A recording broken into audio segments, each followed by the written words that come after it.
સુખદેવજી ઉત્તમ વક્તા છે.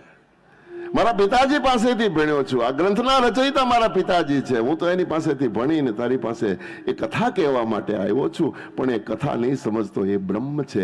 હું શબ્દો દ્વારા તારા હૃદયમાં પરમાત્માને ઉતારવાનો પરિશ્રમ કરી રહ્યો છું, અને કથાકાર શબ્દની આ વ્યાખ્યા છે. કાન દ્વારા હૃદયમાં કૃષ્ણની મૂર્તિ ઉતારવાનું કામ કરે એનું નામ છે કથાકાર. એનું નામ છે કથાકાર.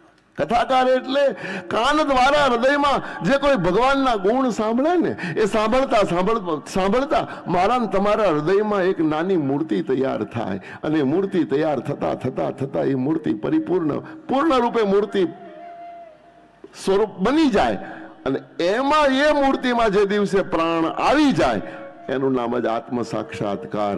મારા ને તમારા હૃદયમાં એ બેઠો છે, એને પ્રગટ કરો એટલે એનું નામ જ સાક્ષાત્કાર. અને એ કથા એ જ કામ કરે છે. જે ભીતર બેઠો છે એને જાગતો કરે, એને જીવાડે, અને એ પ્રગટ થઈ જાય એટલે મારો ને તમારો જન્મારો સફળ થઈ જાય.